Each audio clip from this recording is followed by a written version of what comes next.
After months of waiting, the Nintendo Switch 2 has arrived. Everyone knows that getting a brand new game console is not only expensive but hard. You work overtime to get your kid this brand new console, but when it's time to pre order, the damn websites crash.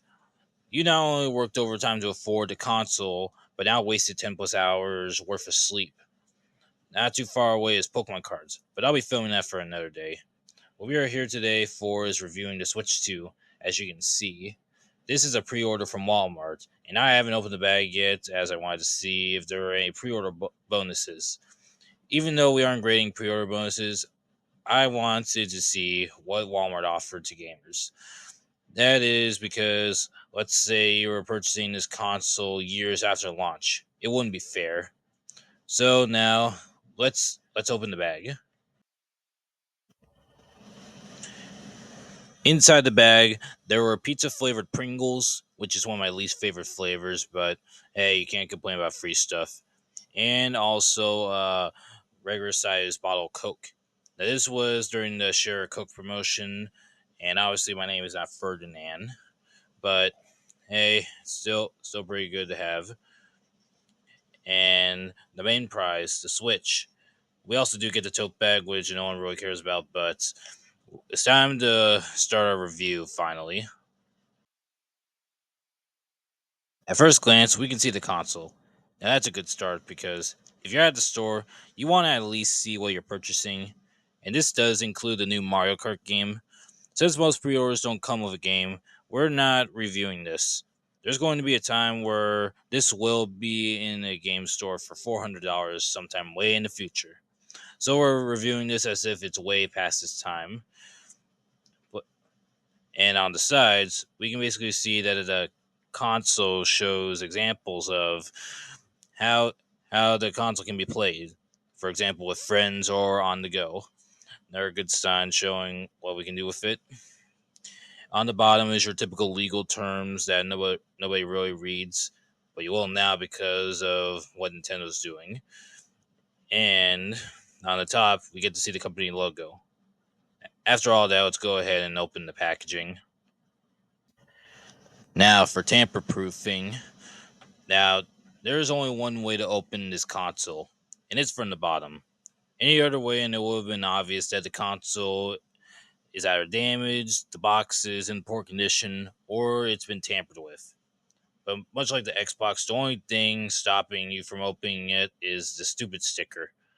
And plus, let me tell you, most of the time these stickers are very sticky. And I'm not joking when I say sticky because if you don't peel this thing right, it will damage the label art and it will look obvious that it's been opened.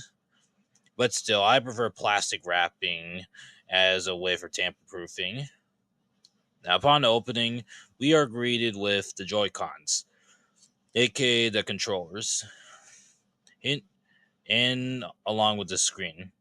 Hidden beneath is the game code, and obviously, I'm not showing y'all. Read the Nintendo user agreement.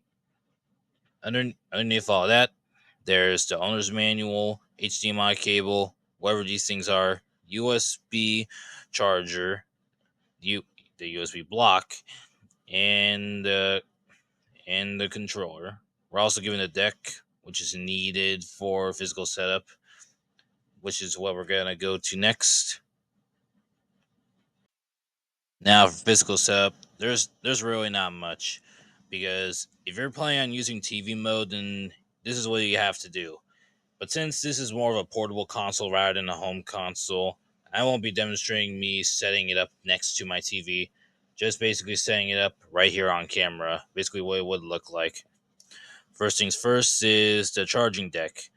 Now, like I said before, you need this in order to use TV mode because without it, you can't. This is not a Wii U. On the back, this is where all the hookups are, where you place all the wires. What's interesting though is that there's a wired internet uh, in outlet, and basically on the last Switch there wasn't really one. So this is pretty interesting as it gives you a better way to hook up to the internet. Now for the HDMI cable, I do look at the length, and it basically just gives the bare minimum, basically to hook it up near a table. And honestly, bare minimum is enough. but I would prefer it a bit longer since other gamers like to extend their wires longer. And also, let's say for example, you have a giant TV. This would barely reach it, so you're gonna need one of those special multiple HDMI hookups. Now, next we basically got our USB C charger because when you place it on the deck, that's normally how it charges. But let's say, for example, you're on the go. You're not gonna obviously be bringing your deck with you. Much like the Switch One, you insert the charger on the bottom. And that was something I didn't like. Basically, like let's say you're on the go and your console gets low. Since the charging port's on the bottom, you have to choose between using the deck or putting it flat on the table so that way you can use the charger. Like look at the DS. It didn't really have much problems with that. And obviously I do not have the wired internet plug, so we won't be using that. Now let's go ahead and go to digital setup. Now for digital setup, we basically get our typical choose your language, look at your user agreement, what you're signing up for before you use our service, and then connect to the internet, blah blah blah, all that bare minimum stuff. Once all that's done, we do get the option to transfer our data. Let's be clear, this is not cloud data. You can't just look at your Switch 1 and see all your stuff there. If you're gonna go to your Switch 2, it's not gonna be there, so you gotta manually do it later on. But after all that's done, we get introduced to the Switch 2 logo and then all of the other apps and features. So I would say it goes by pretty quick. But if you do have a Switch 1 doing the data transfer, then you're gonna need to wait on that for a bit. Now, for gameplay wise, I decided not to wait for all the other games to finish downloading as I didn't really have examples to play. So I decided to do the one thing that was available, creating a Mii. Now, on the first Switch, I do have a Mii, but I decided to make a new one. And during the process of making the Mii, all the buttons worked correctly. They weren't delayed or anything, and the action commands were on cue.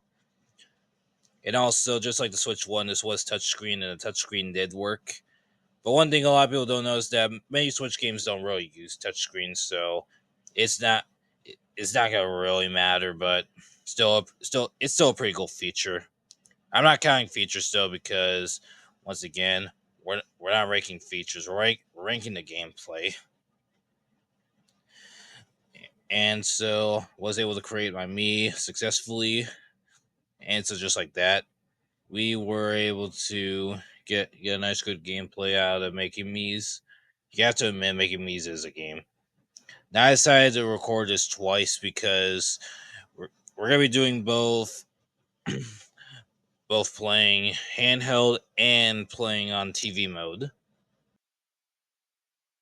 Now for TV mode, nothing really changes except for the fact that we're using the new controller add-on that came in the box.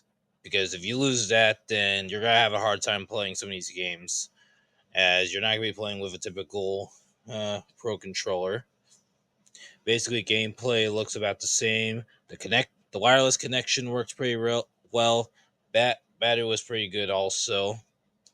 They do use magnetic connections, so basically it's easier to hook up and release compared to the Switch One.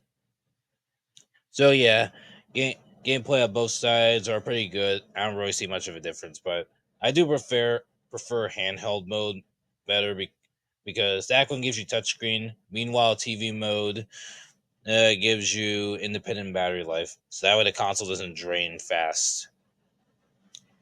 Now let's go ahead and begin our final grading.